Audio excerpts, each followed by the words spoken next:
ഞാൻ എന്നുള്ള സംഭവം നിലനിൽക്കുന്നിടത്തോളം കാലം ആ ഞാൻ ഉണ്ടാക്കുന്ന റിസൾട്ടിൽ പാപത്തിൻ്റെ ഒരു മേഖല ഉണ്ടാകും.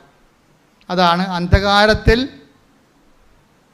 സ്ഥിതി ചെയ്തിരുന്ന ജനം ഒരു പ്രകാശം കണ്ടു എന്ന് 4:16 പറയുമ്പോൾ മരണത്തിൻ്റെ നിഴൽ വീണ മേഖലയിൽ താമസിക്കുന്നവരെ, മരണത്തിൻ്റെ നിഴൽ വീണ മേഖലയാണ്. ഇപ്പോൾ ഒരു പാപമായിട്ട് ഒരാൾക്കുണ്ടാകത്തില്ല. അതിലേറ്റവും വലിയ പാപം നിങ്ങൾ ഓർക്കും സെക്സാണെന്ന് വിചാരിക്കും. ബൈബിൾ സെക്സിനല്ല പ്രാധാന്യം കൊടുക്കേണ്ടത്. 6ാമത്തെ സ്ഥാനമേ സെക്സിനുള്ളൂ. നമ്മൾ പറഞ്ഞ് സെക്സ് ഒന്നാക്കിയതാണ്. മനസ്സിലായില്ലേ? കാര്യം ബൈബിളിൽ സെക്സ് എന്ന് പറഞ്ഞ സംഭവത്തിന് 6ാമത്തെ സ്ഥാനമേ ഉള്ളൂ. കാരണം 6ാമത്തെ കൽപ്പനയാണ് വ്യഭിചാരം ചെയ്യരുതെന്നുള്ളത്. വ്യഭിചാരം ചെയ്യുന്നുള്ള 6ാമത്തെ കൽപ്പനയാണ്, 1ാമത്തെ കൽപ്പന അല്ല. 1ാമത്തെ കൽപ്പന ആരാണ്? വേറെ ഒരു ഞാനുണ്ടെന്നാണ് പറയണത്. എന്താണ്? നിന്റെ കർത്താവ് ദൈവം ഞാനാകുന്നു. കൈയടിക്കട്ടെ, ശ്രുതിക്കട്ടെ, ഹല്ലേലൂയ. പുറപ്പാട് 20:3. പുറപ്പാട് 20:3. ഞാനല്ലാതെ വേറെ ദേവന്മാർ മറ്റൊരു ദേവന്മാർ നിനക്കുണ്ടാകരുത്. അതാണ് ഞാൻ. എന്താ ഇപ്പം പറയണത്? ഈ ഞാൻ എന്ന് പറയുന്ന ദൈവം നമ്മൾ വളരുകയും ഈ ജഡത്തിലുള്ള ഞാൻ ചെറുതാകുകയും ചെയ്യണം. ബൈബിളിൻ്റെ ഒരു ഇക്വേഷൻ അതാണ്. അതായത് ദൈവമാകുന്ന ഞാൻ എന്നിൽ വളരണം. ക്രിസ്തുവിന് അങ്ങനെ ഒരു ടെൻഡൻസി ഉണ്ട്. ക്രിസ്തു എല്ലാ കാലത്തും ഒരുപോലെ ഇരിക്കത്തില്ല. എന്താണ്? ക്രിസ്തുവിനെ നമുക്ക് ലഭിച്ചാൽ അതിൻ്റെ ടെൻഡൻസി എന്താണ്? വളർന്നുകൊണ്ടേയിരിക്കും നമ്മളിൽ. അപ്പോൾ എന്ത് ചെയ്യും? ഞാനെന്ന് പറയുന്ന ജഡിക ഞാൻ, എൻ്റെ ഇച്ഛാശക്തി, ഇപ്പം നമുക്കുണ്ടാകുന്ന വൈരാഗ്യങ്ങളില്ലേ, ബൈബിളിൽ ക്ഷമിക്കാനൊക്കെ പറയത്തില്ലേ? പിന്നെ എൻ്റെ പട്ടി ക്ഷമിക്കും. ഏത് പട്ടിക്കൊരു കാലം ഉണ്ടാകും. ഏത് പുളിച്ചും പൂക്കും. എൻ്റെ പുളിച്ചും പൂക്കും. അപ്പോൾ ഞാൻ അവിടെ ആരെങ്കിലും എന്തെങ്കിലും നമ്മൾ അവോയ്ഡ് ചെയ്ത് കഴിഞ്ഞാൽ ഉടനെ ഹർട്ടാകും നമ്മൾ. ഇതാണ് ഞാൻ, ജഡിക ഞാനെന്ന് പറയുന്നത്. ഈ ദൈവം നമ്മൾ വളർന്നു കഴിയുമ്പോൾ അതൊക്കെ നമ്മൾ കണ്ടില്ല കേട്ടില്ല എന്ന് വെക്കും. പോകാൻ പറ, പോയിക്കട്ടെ, കളയട്ടത്. ദൈവനാമത്തിൽ നമ്മളത് കണ്ടില്ലെന്ന് വെക്കും. ഈ ക്ഷമ വളരുമ്പോൾ അതിൻ്റെ കൂടെ ക്ഷമ എന്ന് പറയുന്നത് എന്താണ്? സഹിക്കുന്ന സ്നേഹമാണ്. അതാരാണ്? ക്രിസ്തു തന്നെയാണ്. ക്രിസ്തുവിൻ്റെ അനുഭവ തലങ്ങളാണ് സഹിക്കുന്ന സ്നേഹം. ഇപ്പം സഹിക്കുന്ന സ്നേഹമാണ് നിന്നിൽ വളർന്നു വരണമെന്നുണ്ടെങ്കിൽ, ഇപ്പം നിൻ്റെ അയൽവാസി പല പരിപാടിയും കാണിച്ചിട്ടുണ്ട്. ഏറ്റവും വലിയ അയൽവാസി കാണിക്കുന്ന പരിപാടി എന്താണ്? വേസ്റ്റ് കൊണ്ടുപോകാൻ നമ്മുടെ മുറ്റത്തിടും, അല്ലെങ്കിൽ നമ്മുടെ വെയിലിപ്പുറത്തിടും. നമ്മളില്ലാത്ത സമയത്ത് നോക്കി നമ്മുടെ സാധനം എടുത്തുകൊണ്ട് പോകും. എൻ്റെ അച്ഛൻ എങ്ങനെ പ്രാർത്ഥനയ്ക്ക് വരാണ്? മനുഷ്യൻ്റെ കണ്ണ് വെട്ടി അപ്പം അടിച്ചുകൊണ്ട് പോകുമെന്ന് പറയും. അതുകൊണ്ട് പ്രാർത്ഥനയ്ക്ക് വരാതെ നീ ഉരലെ കെട്ടിപ്പിടിച്ച് വീട്ടിലിരിക്കണവരുണ്ട് പാവത്തുങ്ങൾ. കൊണ്ടേ തിന്നെ, നീ കൊണ്ടുപോയ കർത്താവ് എനിക്ക് തരുമെന്ന് പറഞ്ഞ് പോരണ്ടേ? അപ്പോൾ എന്താണ്? കർത്താവ് നിന്നെ വളരുന്നു. കൈയടിക്കട്ടെ.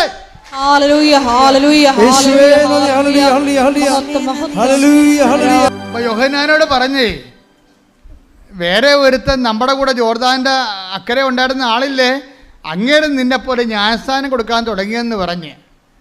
കർത്താവിന് വാസ്തവത്തിൽ ജ്ഞാനസ്ഥാനം ആരും കൊടുക്കേണ്ട ഒരു കാര്യമില്ലാഞ്ഞ് യോഹന്നാനെ കൊണ്ട് ഈ സിറ്റുവേഷൻ ക്രിയേറ്റ് ചെയ്തിട്ട് യോഹന്നാനെ കൊണ്ട് ഈ പ്രബോധനം പറയിപ്പിക്കണമായിരുന്നു.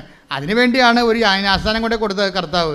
അപ്പോൾ കർത്താവ് ജ്ഞാനസ്ഥാനം കൊടുക്കുന്ന പരിശുദ്ധാത്മാവിലാണ്, വെള്ളത്തിലല്ല, പശ്ചാത്താപത്തിൽ ജ്ഞാനസ്ഥാനമല്ല.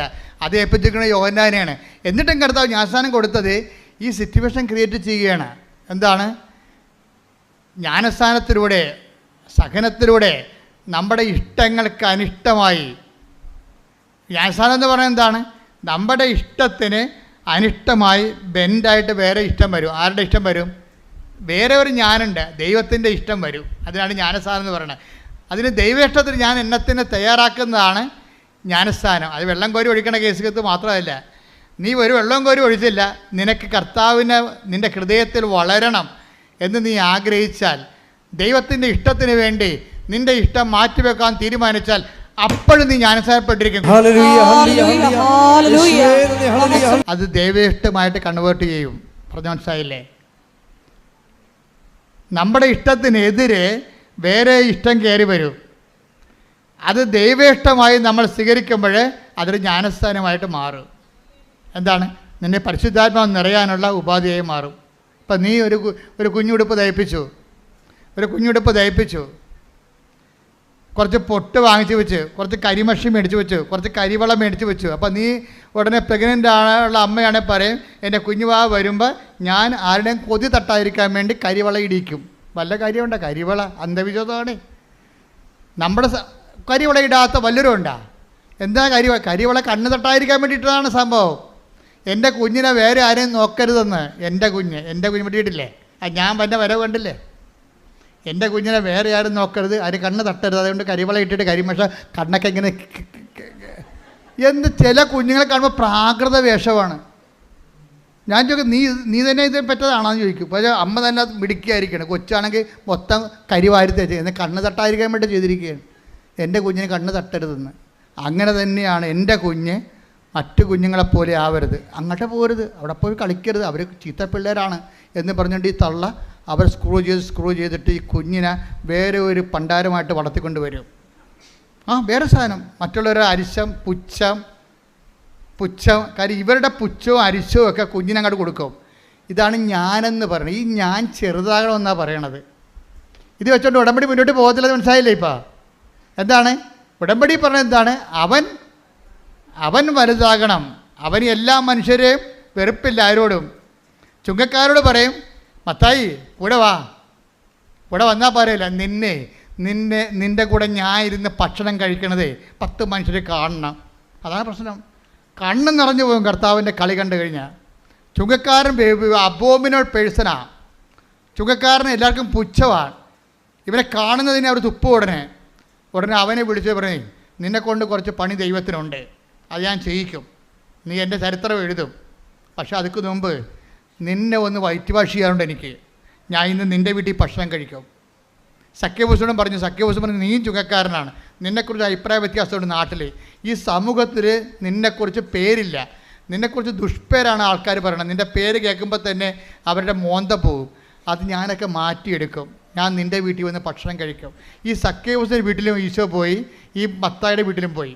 2 പേരുടെ വീട്ടിലും ചെയ്തത് എന്താ? ഭക്ഷണം കഴിക്കണേ ചെയ്ത് 2 പേരുടെ വീട്ടിലും ഭക്ഷണം കഴിച്ചു.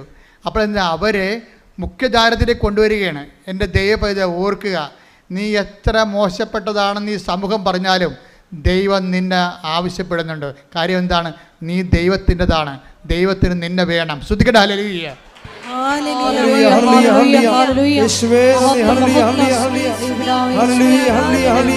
ദിവ്യകാരുണ്യത്തിന് നേരവും ആരാധനയും സ്തുതിയും പുകഴ്ചയും സഖ്യേവുസിൻ്റെയും മത്തായിയുടെ വീട്ടിൽ കർത്താവ് ഭക്ഷണം കഴിക്കാൻ കയറിയപ്പോൾ ഉണ്ടല്ലോ, എല്ലാവരും വന്ന് വേലിക്ക പാത്തുനിന്ന് ഇങ്ങനെ വേലിക്ക മുകളിൽ തലയിട്ടോണ്ട് നോക്കുകയാണ്.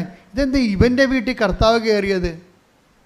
ഇവൻ്റെ വീട്ടിൽ നിന്ന് എങ്ങനെ കർത്താവ് ഭക്ഷണം കഴിക്കണമെന്ന് കേട്ടപ്പോഴേ ആൾക്കാർക്കെല്ലാം മനസ്സിലായി സഖ്യേവുസും മത്തായിനെയും ദൈവം സ്നേഹിക്കുന്നുണ്ട് എന്ന് മനസ്സിലായി. അപ്പോഴേ അവിടെ നിന്ന് ആൾക്കാരൊക്കെ പറയും, നിങ്ങളും വാ എന്ന് വേലിക്ക ഇങ്ങനെ തലപൊക്കി നിൽക്കുന്ന ആൾക്കാരൊക്കെ വിളിക്കും മത്തായിയുടെ വീട്ടിൽ നിന്ന്. അവരും വന്ന്, അവർ പണ്ട് മത്തായിനെ പുച്ഛിച്ച ആൾക്കാരൊക്കെയാണ്, അവരും വന്ന് അവിടെ കൊണ്ടുവന്ന് ഭക്ഷണം കഴിച്ചിട്ട് ഇവരെ ഈ സ്നേഹത്തിൻ്റെ മുഖ്യധാരയെ കൊണ്ടുവരും. സഖ്യഭൂഷനാണെങ്കിൽ വല്ലാത്ത 2 പേരും പറഞ്ഞ്, മത്തായി പറഞ്ഞ്, കർത്താവേ എനിക്ക് പണി വേണ്ട കേട്ടോ, നിൻ്റെ സ്നേഹം ഉണ്ടെങ്കിൽ നിൻ്റെ തന്നെ മതി, ഞാൻ നിൻ്റെ കൂടെ വല്ല എഴുത്തും കുത്തുമായിട്ട് നടന്നേക്കാം. അങ്ങനെ മത്തായി കൂടെ പോന്നു. സഖ്യഭൂസ് പറഞ്ഞ, കർത്താവേ ജനത്തിന് എന്നെ വേണ്ട, ജനത്തിന് എന്നെ പുച്ഛമാണ്, ജനത്തിന് എന്നെ വൈരാഗ്യമാണ്. പക്ഷേ ഈ ജനം കണ്ട, ഈ ജനങ്ങളൊക്കെ നോക്കി നിൽക്കുമ്പോൾ നീ എൻ്റെ വീട്ടിൽ നിന്ന് ഭക്ഷണം കഴിച്ചില്ലേ, എനിക്കത് മതി, എനിക്ക് പിന്നെ ഈ സ്വത്തെന്തിനാ, എല്ലാം ഞാൻ കളയുകയാണ്, എത്ര വേണമെങ്കിലും ഞാൻ കൊടുക്കാം. എന്താണ്? നീ എന്നിൻ്റെ വളർന്നാൽ മതി, ഞാൻ ചെറുതായാൽ മതി എന്ന്. കണ്ട സഖ്യഭൂഷ കണ്ട ശ്രുതികട കർത്താവിൻ്റെ ഈ സ്നേഹമില്ലേ, എല്ലാവരോടും കാണിക്കുന്നൊരു സ്നേഹമുണ്ട്, ആരെയും എഴുതി തള്ളത്തില്ല. നീ ഒരു ഭയങ്കരമായ നിൻ്റെ സമൂഹവും സഭയും ഒക്കെ നിന്നെ ഇങ്ങനെ മാർജിനലൈസ് ചെയ്താലും കർത്താവ് മാർജിനലൈസ് ചെയ്യത്തില്ല. നിനക്കൊരു അവസരം തരും, നിനക്കൊരു ദിവസം തരും, നിനക്കൊരു ദിവസം ഉണ്ട്, അത് നിൻ്റെ രക്ഷയുടെ ദിവസമാണെന്ന് പറഞ്ഞുകൊണ്ട് കർത്താവ് വെയിറ്റ് ചെയ്യും. എത്ര കാലം വേണമെങ്കിലും കർത്താവ് നിനക്ക് വേണ്ടി വെയിറ്റ് ചെയ്യും. നിനക്ക് വേണ്ടി എത്ര കാലം വേണ്ടി വെയിറ്റ് ചെയ്യാനൊരു ദൈവം ഉണ്ടപ്പോൾ നീ എന്തിനാ വിഷമിക്കേണ്ട? ദൈവം പോയതല്ലേ. ശ്രുതികട ഹല്ലേലൂയ. സ്നേഹത്തിലെ എല്ലാവരും പറയവേ, എൻ്റെ ഒരു പഴയ സ്നേഹിതനാണ്, ഇപ്പം ഞങ്ങൾ കണ്ടുമുട്ടിയിട്ട് കുറേ നാളായി, അതാണ് സംഭവം. അതായത് ഇപ്പോൾ അവർ നമ്മൾ കമ്മ്യൂണിക്കേഷൻ ഇല്ല. വാട്സപ്പൊക്കെ എടുത്ത് നോക്കുമ്പോഴേ പണ്ട് എന്നാ വിളിച്ചത് 2022 ഒരു മെസ്സേജ് വന്നതാണ്. ഇപ്പം ഞങ്ങൾ തമ്മിൽ കോണ്ടാക്റ്റ് ഒന്നും ഇല്ല. പക്ഷേ ഇപ്പം ഇത് നിൻ്റെ വിഷയമായത് കൊണ്ട് ഞാനൊന്ന് പറഞ്ഞു നോക്കാം, ചിലപ്പോൾ ശരിയാവും, ചിലപ്പോൾ ശരിയാകത്തില്ലെന്ന് പറയും. പക്ഷേ അങ്ങനെ ഒരു പഴയ സ്നേഹത്തിൻ്റെ ഓൾഡ് സ്റ്റോക്ക് എന്നില്ലേ നമുക്കൊക്കെ ഉണ്ട്. പക്ഷേ ദൈവത്തിൻ്റെ സ്നേഹത്തിൻ്റെ ഓൾഡ് സ്റ്റോക്കില്ല. അത് എപ്പോഴെന്ന് പറയും, നമുക്കൊക്കെ ഉണ്ട്. എൻ്റെ ഒരു പഴയ സ്നേഹിതയായിരുന്നു, ഞങ്ങൾ ഒരുമിച്ച് പഠിച്ചതാണ്, ഇപ്പം എവിടെയാണോ ആവോ. നമ്മളങ്ങനെയല്ല പറയണത്. എൻ്റെ ഒരു പഴയ സ്നേഹിതയായിരുന്നു, കോളേജിൽ ഞങ്ങൾ ഒരുമിച്ചുണ്ടായിരുന്നു, ഇപ്പം എവിടെയാണോ ആവോ എന്ന് നമ്മൾ പറയണത്. പക്ഷേ ദൈവം പറയത്തില്ല, എനിക്ക് പണ്ടൊരു സ്നേഹിത ഉണ്ടായിരുന്നു, ഇപ്പം എവിടെയാണോ ആവോ. അങ്ങനെ ദൈവം നിന്നോട് പറയത്തില്ല. ദൈവം പറയും ഇപ്പോഴും എൻ്റെ കൂടെ ഉണ്ടെന്ന്. അതാണ് പറയുന്നത്, ഓരോ പ്രഭാതത്തിലും അവൻ്റെ നിന്നോടുള്ള സ്നേഹം പുതിയതാണെന്ന്. സ്തുതിക്കട്ടെ. വിലാപങ്ങൾ 3:22-23. വിലാപങ്ങൾ വിലപിച്ചുകൊണ്ട് പ്രവാചകൻ പറയണത് എന്താണെന്ന് നോക്കിയേ. കർത്താവിന്റെ സ്നേഹം ഒരിക്കലും അസ്തമിക്കുന്നില്ല. പറഞ്ഞ കർത്താവിന്റെ സ്നേഹം ഒരിക്കലും അസ്തമിക്കുന്നില്ല. അവിടുത്തെ കാരുണ്യം അവസാനിക്കുന്നില്ല. ഓരോ പ്രഭാതത്തിലും അത് പുതിയതാണ്. അവിടുത്തെ വിശ്വസ്തത ഉന്നതമാണ്. കണ്ടില്ലേ, ഉടമ്പടി വിശ്വസ്തത എന്ന് പറയുന്നത് എന്താണ്? അവിടുത്തെ വിശ്വസ്തത അചഞ്ചലമാണ്. എന്ന് വെച്ചാൽ നീ ഉടമ്പടി ഇട്ടും പോയാലും നിൻ്റെ ദൈവം നിൻ്റെ ഉടമ്പടി ഇട്ട് പോകത്തില്ല. മനസ്സിലായില്ലേ? നീ ഉടമ്പടി ഇട്ട് പോയാലും നിൻ്റെ ഉടമ്പടി, നിന്നോട് ദൈവം ചെയ്ത ഉടമ്പടി ഇട്ട് പോകത്തില്ല. അപ്പം നിങ്ങളാരും പറയരുത് പണ്ട് ഞാൻ ഉടമ്പടിയിലായിരുന്നു ഇപ്പം അല്ലെന്ന് പറയരുത്. കർത്താവ് പറയും ഇപ്പോഴും ആണെന്ന് പറയും. കാര്യം എന്താണ്? എനിക്ക് നിന്നോടുള്ള സ്നേഹം ഓരോ പ്രഭാതത്തെയും പുതിയതാണ്. കൈയടിക്കട്ടെ. ഹല്ലേലൂയ ഹല്ലേലൂയ ഹല്ലേലൂയ ഹല്ലേലൂയ. യേശുവേ ആരാധന ഹല്ലേലൂയ ഹല്ലേലൂയ. ഈ ദൈവസ്നേഹം ഉണ്ടല്ലോ മക്കളെ, ഈ ദൈവസ്നേഹം ഇപ്പം നിങ്ങൾ കേട്ടില്ലേ, മനസ്സിലായില്ലേ? പാപത്തേക്കാൾ വലുതാണ് ദൈവത്തിൻ്റെ സ്നേഹം. അപ്പോൾ ദൈവത്തിൻ്റെ സ്നേഹത്തേക്കാൾ വലുതാണ് പാപമെന്ന് പറയരുത്. എന്താണ്? പാപത്തേക്കാൾ വലുതാണ് ദൈവത്തിൻ്റെ സ്നേഹം. ഉടമ്പടി ഉദ്ഘോഷിക്കുന്നത് അതാണ്. ഈ പാപത്തേക്കാൾ വലുതായ ദൈവത്തിൻ്റെ സ്നേഹത്തിൻ്റെ പരിധിയിലാണ് നീ നിൽക്കണത്. നീ ഔട്ട് ഓഫ് റേഞ്ച് അല്ല. പിശാചാണ് പറഞ്ഞത് നീ ഔട്ട് ഓഫ് റേഞ്ച് ആണെന്ന്. നീ ഔട്ട് ഓഫ് റേഞ്ച് അല്ല. വചനം പറഞ്ഞത് എന്താണ്? നീ ഇപ്പോഴും എൻ്റെ റേഞ്ചിലാണെന്നാ പറയുന്നത്. സ്തുതിക്കട്ടെ. ഹല്ലേലൂയ. പരമാവധി ദൈവകാരുണ്യത്തിന് ആരാധനയും സ്തുതിയും പുകഴ്ചയും ഉണ്ടായിരിക്കട്ടെ. അപ്പോൾ നിങ്ങളെ പാപത്തെ അഡ്രസ്സ് ചെയ്യാതിന് പകരം ദൈവസ്നേഹത്തെ അഡ്രസ്സ് ചെയ്യണം. അതിൻ്റെ ഫലം എന്താണ്? സ്നേഹത്തിൻ്റെ ഫലം എന്താണ്? സ്നേഹത്തിൻ്റെ ഫലം കൃപയാണ്. പറഞ്ഞ മനസ്സിലായില്ലേ? പാപത്തെ അഡ്രസ്സ് ചെയ്യാതെ എന്തിനെ അഡ്രസ്സ് ചെയ്യണം? ദൈവസ്നേഹത്തെ അഡ്രസ്സ് ചെയ്യണം. നിങ്ങളുടെ പത്രം കൊടുക്കുമ്പോൾ ദൈവസ്നേഹത്തെക്കുറിച്ച് കൊടുക്കണം. ഇന്നലെ ചാക്കോച്ചൻ ഒരു അപ്പച്ചൻ സാക്ഷ്യം പറഞ്ഞു. ചാക്കോച്ച അപ്പച്ചൻ നമ്മുടെ ആദ്യം പറഞ്ഞ ജോസഫീന അമ്മച്ചിയുടെ ഭർത്താവാണ് ചാക്കോച്ച അപ്പച്ചൻ. അപ്പം അപ്പച്ചന് മരിച്ചുപോയ ആളാണ്. 4 അറ്റാക്ക് വന്ന് മരിച്ചുപോയപ്പോൾ അമ്മ കിടന്ന് കാറി. അമ്മ പണ്ട് 2019 ഉടമ്പടി എടുത്ത ആളാണ്. അപ്പം അമ്മ പറയണേ, കർത്താവ് അമ്മേ 2 കൊല്ലം കോവിഡായിട്ട് വരാൻ ഒത്തില്ല. പിന്നെ എനിക്ക് തോന്നി നിനക്ക് എന്നോട് സ്നേഹമില്ലെന്ന്. അതിനൊക്കെ മറുപടി വേണം ഇപ്പോൾ പറഞ്ഞുകൊണ്ടിരിക്കണ പരിശുദ്ധാത്മാവ്. കേട്ടില്ലേ?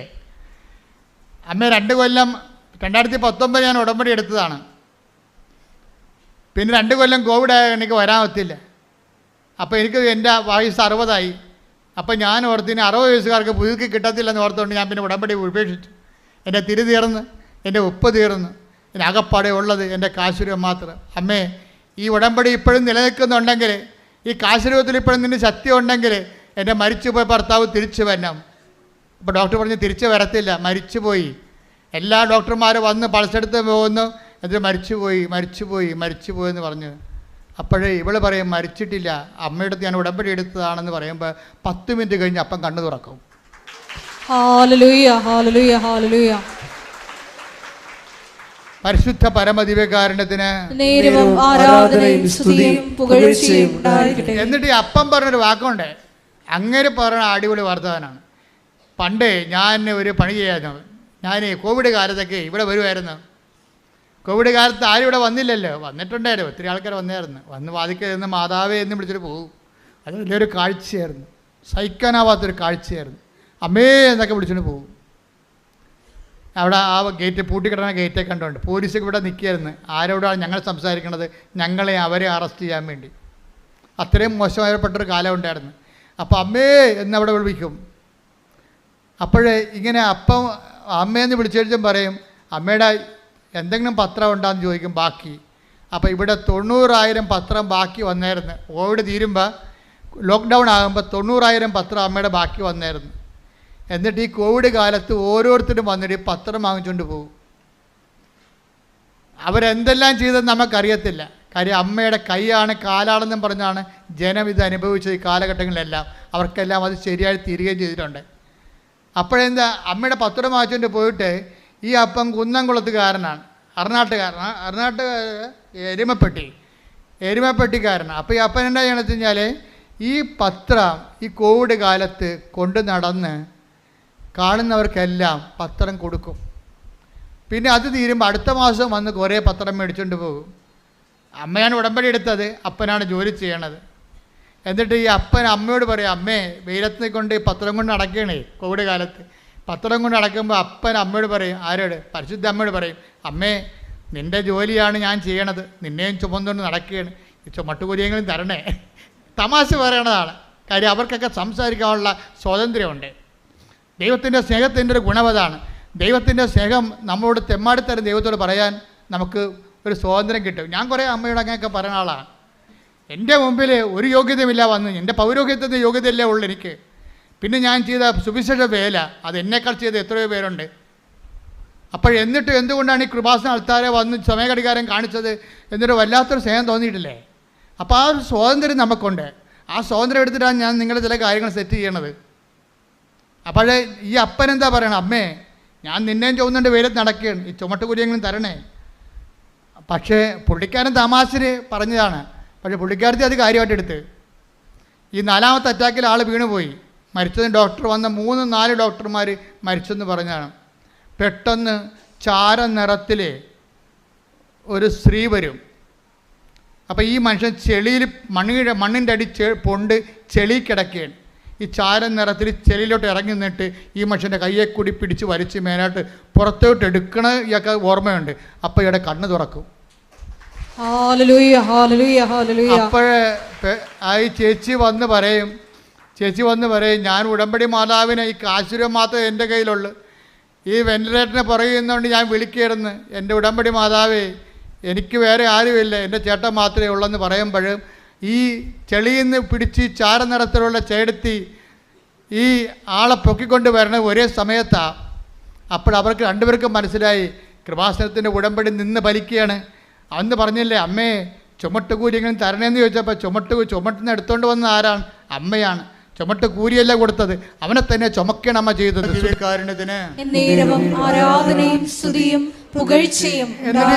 ചാക്കോപ്പച്ചൻ പറയുന്ന സാക്ഷ്യം ഞങ്ങൾ ഇന്ന് അപ്പ് ചെയ്യും കേട്ടോ, നിങ്ങളത് കേൾക്കണം. ഭയങ്കര സാക്ഷ്യമാണ്. അമ്മച്ചി പല രീതിയിൽ പറയുന്നുണ്ടെങ്കിൽ അപ്പൻ്റെ സാക്ഷ്യം ഭയങ്കര ഇടിച്ചു മുഴക്കി നിൽക്കണം. അമ്മയുടെയും കൊള്ളാം, നമുക്ക് വേറെ ചില അനുഭവങ്ങളുണ്ട്, അതുകൊണ്ടാണ് അവരാദ്യം പറയണത്. പക്ഷേ എന്ത് സംഭവിച്ചാൽ അപ്പം പറഞ്ഞ വേറൊരു കാര്യമുണ്ട്. ഞാൻ ഈ കോവിഡ് കാലത്തും അല്ലാത്ത കാലത്തും ഒക്കെ എവിടെയെങ്കിലും കൃപാസനം പത്രം ഏതെങ്കിലും പള്ളിയിലോ അല്ലെങ്കിൽ പൊതുസ്ഥലത്തോ ഇരിക്കണ കണ്ട ഞാൻ എൻ്റെ അമ്മയെന്ന് പറഞ്ഞ് എടുത്തുകൊണ്ട് പോകുമെന്ന് പോയിട്ട് ഞാൻ എല്ലാവർക്കും കൊടുക്കും. എന്നിട്ട് ഞാൻ അവരെക്കുറിച്ച് അമ്മയെക്കുറിച്ച് പറയും അവരോട്. എൻ്റെ മക്കളെ അത് എപ്പോഴും ഇന്നലെ ഒരു യൂത്ത് ഇവിടെ സാക്ഷ്യം പറഞ്ഞ്, അതായത് എൻ്റെ ഒരു സ്ഥിരം പരിപാടി എന്ന് പറയണത് ആരെ കണ്ടാലും ഞാൻ അമ്മയെക്കുറിച്ച് പറയും, ദൈവത്തെക്കുറിച്ച് പറയും. ഞാൻ ബസ്സിൽ വെച്ച് കണ്ടാലും എനിക്ക് തോന്നും ദൈവത്തെക്കുറിച്ച് അവരോട് പറയണമെന്ന് തോന്നും. ഇത് ശരിക്കും പറഞ്ഞാൽ നിങ്ങൾ ഓർക്കുക, അതായത് നിങ്ങൾക്ക് അങ്ങനെ ആരെ കണ്ടാലും ദൈവത്തെക്കുറിച്ച് പറയണം അല്ലെങ്കിൽ ദൈവത്തിൻ്റെ അടയാളങ്ങളെക്കുറിച്ച് പറയണം എന്ന് തോന്നിയാൽ അതിൻ്റെ അർത്ഥം എന്താണെന്നറിയാവോ? നിങ്ങൾ അനുഗ്രഹത്തിൻ്റെ കാലം കഴിഞ്ഞു എന്നതിൻ്റെ അർത്ഥം. പിന്നെ എന്താ കാലം? നിങ്ങൾക്ക് കൃപയുടെ കാലം തുടങ്ങി. കൃപ വരുമ്പോഴാണ് മറ്റുള്ളവരോട് ദൈവത്തെക്കുറിച്ച് പറയാൻ തോന്നണതെന്നാണ് ബൈബിൾ പറയണത്. Take the word of God. അപ്പോസ്തല പ്രവർത്തനങ്ങൾ 14:26. അപ്പോസ്തല പ്രവർത്തനം 14:26. അവിടെ നിന്ന് അന്ത്യോക്യയിലേക്ക് കപ്പൽ കയറി തങ്ങൾ നിർവഹിച്ച ദൗത്യത്തിന്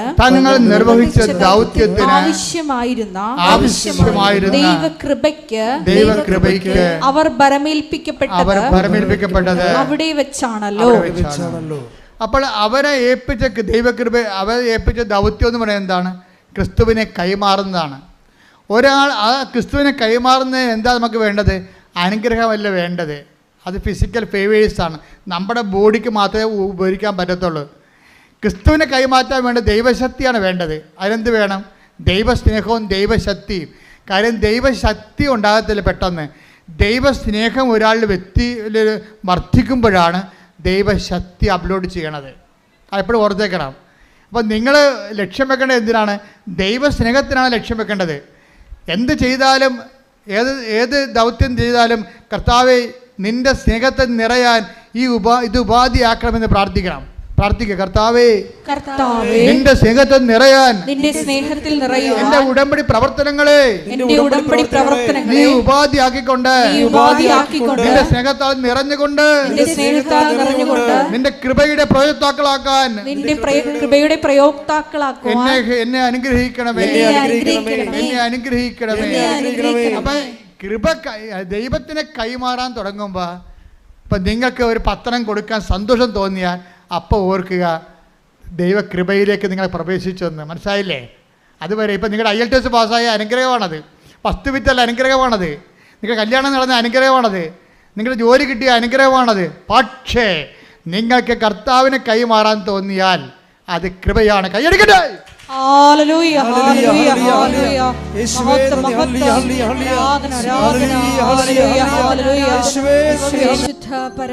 ദിവ്യകാരുണ്യത്തിന്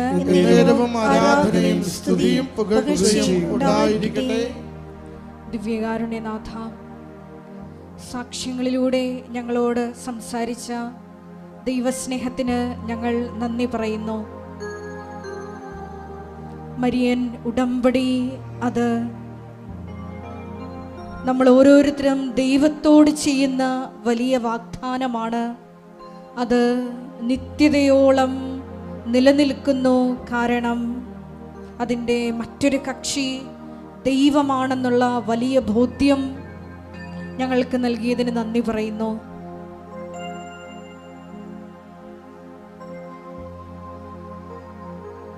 ചാക്കോ എന്ന വലിയ അപ്പച്ചൻ്റെ സാക്ഷ്യം ഞങ്ങൾ ശ്രവിക്കുകയായിരുന്നു. 2019 വിശ്വസ്തതാപൂർവം ചെയ്ത മരിയൻ ഉടമ്പടിയുടെ പ്രതിഫലനങ്ങൾ വർഷങ്ങൾക്കിപ്പുറം 4ാമത്തെ ഹാർട്ട് അറ്റാക്കിൽ ജീവൻ തിരിച്ചു കൊടുത്തുകൊണ്ടാണ് ദൈവമാതാവ് ആ മകനോട് കരുണ കാണിച്ചത്.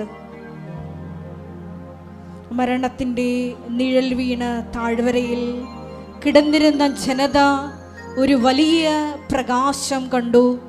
അതേ ജീവിതത്തിലേക്ക്, വീണ്ടും നിത്യജീവിതത്തിലേക്കാണ് വലിയ സാക്ഷ്യമായി ആ മകനെ അമ്മ തിരിച്ചു വിളിച്ചത്.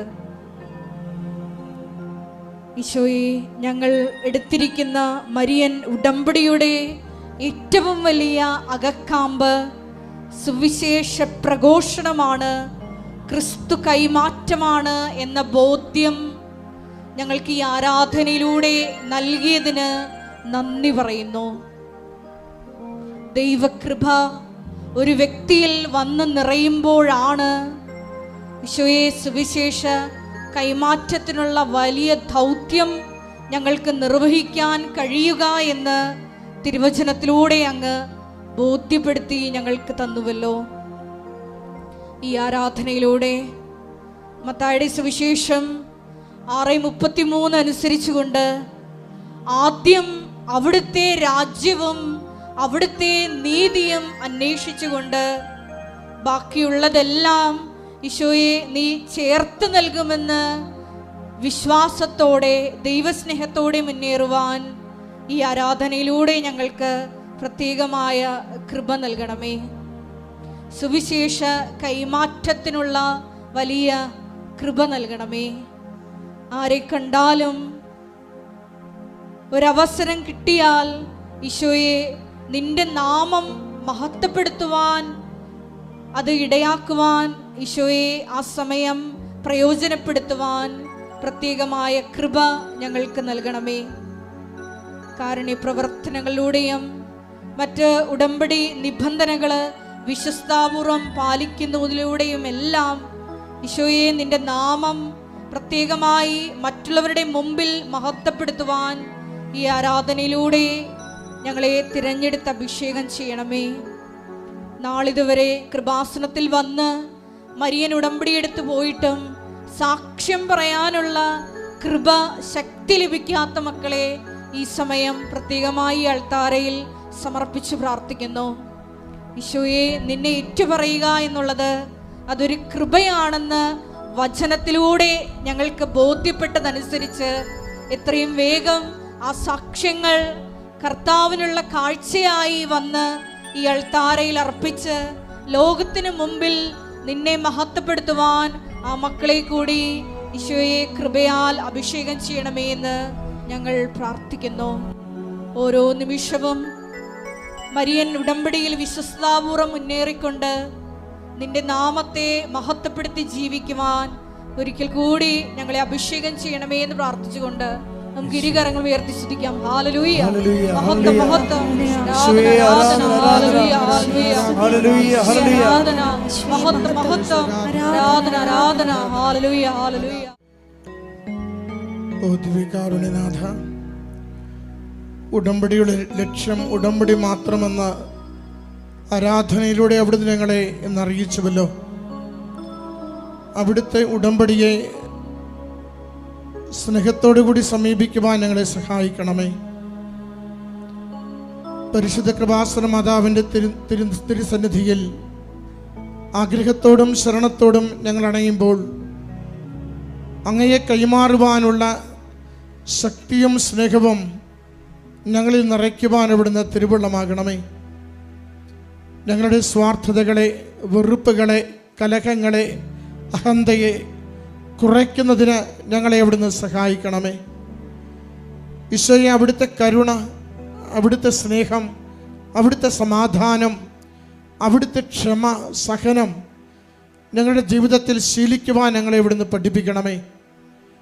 ഉടമ്പടി ജീവിതം ദൈവനാമ മഹത്വ ജീവിതമെന്ന് തിരിച്ചറിയുവാൻ ഞങ്ങളെ ഇവിടുന്ന് സഹായിക്കണമേ. ദൈവസ്നേഹത്താൽ ഓരോരുത്തരോടും ഇടപഴകുവാൻ ഞങ്ങളെ ഇവിടുന്ന് അനുഗ്രഹിക്കണമേ.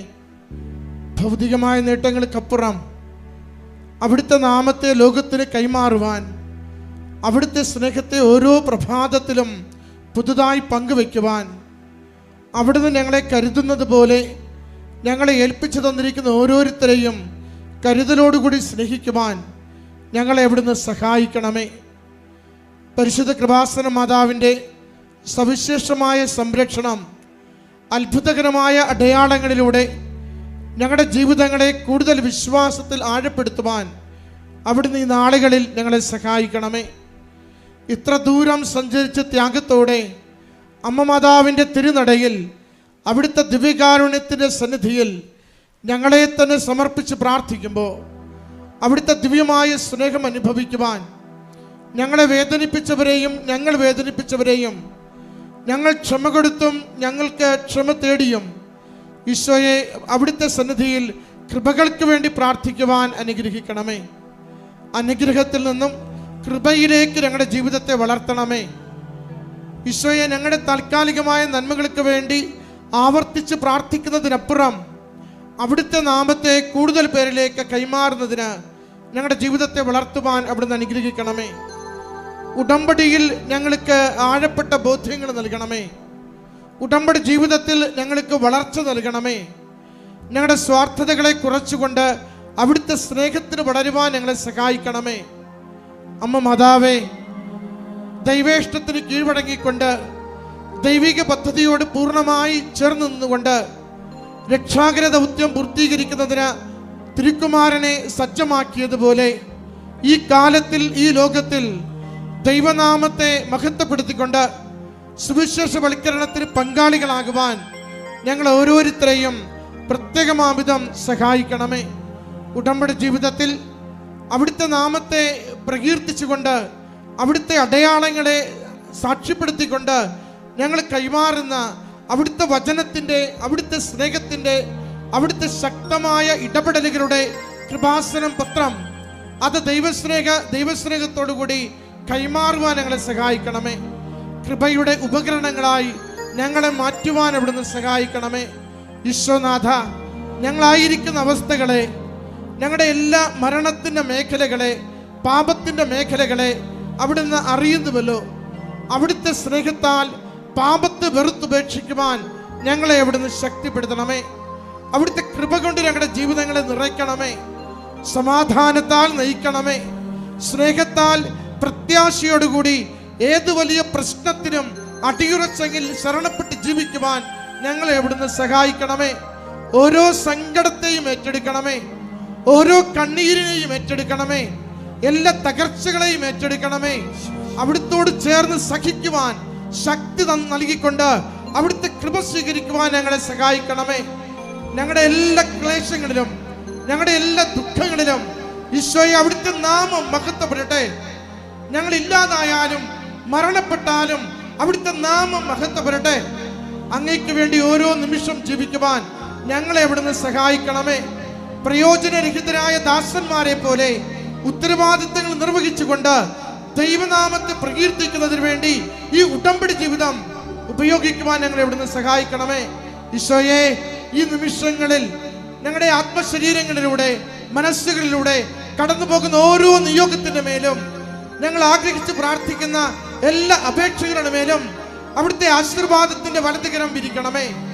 ഈശോയെ, അവിടുത്തെ സ്നേഹിക്കുവാൻ ഞങ്ങളെ സഹായിക്കണമേ. ഈശോയെ, അവിടുത്തെ കൃപ നിറയും വിധം അവിടുത്തെ ശക്തി നിറയുവാൻ അവിടുന്ന് സഹായിക്കണമേ. ഈശോയെ, അവിടുത്തെ കൈമാറുന്നതിന്, അവിടുത്തെ കുറിച്ച് സംസാരിക്കുന്നതിന് ഞങ്ങളുടെ അധരങ്ങളെ അവിടുന്ന് ശക്തിപ്പെടുത്തണമേ. ഞങ്ങളുടെ ഹൃദയത്തിൽ അവിടുത്തെ വചനം നൽകി സഹായിക്കണമേ. അവിടുത്തെ ദിവ്യ സ്നേഹത്താൽ ഞങ്ങളെ നിറയ്ക്കണമേ. ഒരുമിച്ച് അവിടുത്തെ നാമത്തെ മഹത്വപ്പെടുത്തി സ്തുതിച്ച് പ്രാർത്ഥിക്കുന്നു. എല്ലാവർക്കും കർത്താവിൻ്റെ അടുത്താരെ കയറി ഉശിരോടെ സാക്ഷ്യം പറയാൻ പറ്റുന്ന ഒരു ദിവസം സമ്മാനമായി ദൈവം നിങ്ങൾക്ക് തരും. നമുക്ക് സന്തോഷത്തോടെ അമ്മയുടെ മാധ്യസ്ഥത്തിന് നമ്മളതിനെ സമർപ്പിക്കാം. കർത്താവേ, നിന്റെ വിശുദ്ധ പൗരോഹിത്യത്തെ മഹത്വപ്പെടുത്തണമെന്ന് പ്രാർത്ഥിക്കുന്നു. കർത്താവേ, സഭയിലുള്ള സാന്നിധ്യം പ്രകടമാക്കണമെന്ന് പ്രാർത്ഥിക്കുന്നു. കർത്താവേ, സ്തുതിയുടെ മക്കളെ, എന്റെ കർത്താവിന്റെ ഉന്നതമായ നാമത്തില് കർത്താവിന്റെ ഓരോ മക്കൾക്കും വേണ്ടി പ്രാർത്ഥിക്കുന്നു. കർത്താവേ, നിന്റെ തിരുമുറ വാർന്ന് വലത് കരം, ആണിപ്പെടുത്താർന്ന അനുഗ്രഹത്തിന്റെ കരങ്ങള്, ആണിപ്പെടുത്താർന്ന അനുഗ്രഹത്തിന്റെ കരങ്ങള് ഓരോ മകന്റെ മേലും, ഓരോ മകളുടെ മേലും കർത്താവെ പതിപ്പിക്കണമെന്ന് പ്രാർത്ഥിക്കുന്നു. കർത്താവേ, സ്വർഗം തുറക്കണമേ. കർത്താവേ, അങ്ങയുടെ പരിശുദ്ധ രക്തത്തിന്റെ വിലയായ പരിശുദ്ധാത്മാവിനാൽ അങ്ങയുടെ മക്കളെ നിറക്കണമെന്ന് പ്രാർത്ഥിക്കുന്നു. കർത്താവേ, അസ്ഥിരോഗികള്, നടുവേദനക്കാര്, ഇടുപ്പൽ വേദനയുള്ളവര്, സന്ധിബന്ധങ്ങൾ മരവിപ്പുള്ളവര്, മാംസപേശികളുടെ വേദനയുള്ളവർ, നീർക്കട്ടലുള്ളവര്, വാതരോഗികള് കർത്താവിന്റെ നാമത്തിൽ സൗഖ്യം പ്രാപിക്കട്ടെ. ഈശോ, ഈശോ, ഈശോ, നിന്റെ വിശുദ്ധ പൗരോഹിത്യത്തെ മഹത്വപ്പെടുത്തണമേ. കണ്ണുനീരോടെയാണ് അവർ വരുന്നത്. ഞാനവരെ ആശ്വസിപ്പിച്ച് പറഞ്ഞേക്കും. എന്നാൽ ചെയ്ത കർത്താവിന്റെ വാക്കുകള് ഇപ്പോൾ നിറവേറട്ടെ, ഇവിടെ നിറവേറട്ടെ. മക്കളില്ലാത്തവര്, സാമ്പത്തിക കടങ്ങളെ വലയുന്നവര്, ഭവനരഹിതര്, പഠിക്കുവാൻ നിവൃത്തിയില്ലാത്ത കുഞ്ഞുങ്ങള്, ജോലിയില്ലാത്തവര്, വ്യക്തി നടപടി നേരിടുന്നവര്, നാട്ടിലെ ജോലിക്കും വിദേശ ജോലിക്കും തടസ്സമുള്ളവര്, പാർപ്പിടമില്ലാത്തവര്, തലചായ്ക്കാൻ ഇടമില്ലാത്തവര്, സമാധാനമില്ലാത്തവര്, മാതാപിതാക്കന്മാര്, ഭാര്യ ഭർത്താക്കന്മാര് പിരിച്ചു താമസിക്കുന്നവര് കർത്താവിന്റെ നാമത്തിൽ മാർഗമായ തടസ്സങ്ങള് ജീവിത ദുരിതങ്ങള് യേശുവിന്റെ നാമത്തിൽ മാറിപ്പോകട്ടെ. ശ്രുതിക്കട്ടെ.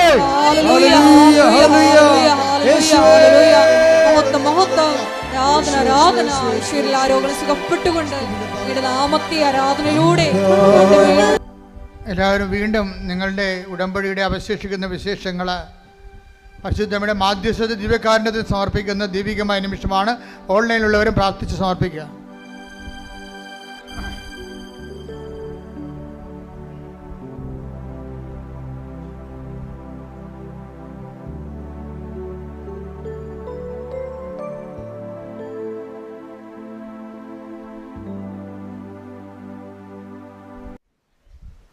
ഒരിക്കൽ കൂടി മരിയനോട് ഉടമ്പടിയിൽ സമർപ്പിച്ചിരിക്കുന്ന എല്ലാ വിഷയങ്ങളും ദൈവമാതാവിൻ്റെ മധ്യസ്ഥയിൽ ദിവ്യകാരുണ്യ സന്നിധിയിൽ സമർപ്പിച്ച് ഒരു നിമിഷം നമുക്ക് മൗനമായിട്ട് പ്രാർത്ഥിക്കാം. ഈശോയെ, ക്രിസ്തു കൈമാറ്റത്തിന്, ഈശോയെ ലോകത്തിന് കൊടുക്കുവാൻ പരിശുദ്ധ അമ്മയെ പോലെ ഞങ്ങളെയും ഈശോയെ തിരഞ്ഞെടുത്ത് അഭിഷേകം ചെയ്യണമേ എന്ന് പ്രാർത്ഥിച്ചുകൊണ്ട് ശിരസ് നമിച്ച് നമുക്ക് ദിവ്യകാരുണ്യനാഥൻ്റെ ആശീർവാദം സ്വീകരിക്കാം.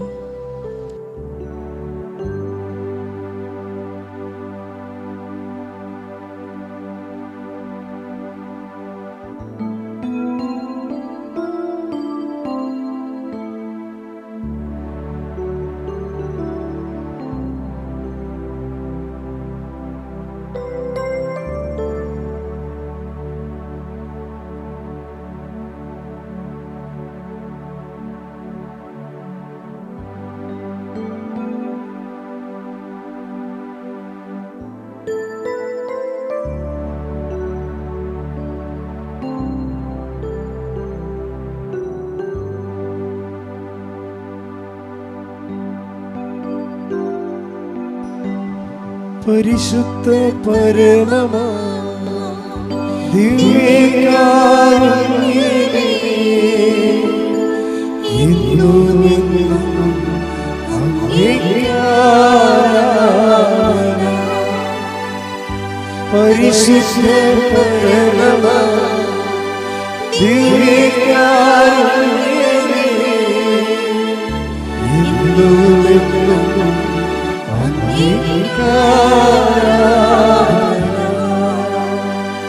പരിശുദ്ധ പരമമാ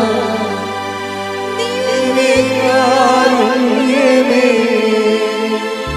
എന്നുമെന്നും അങ്ങേക്ക് ആരാധന.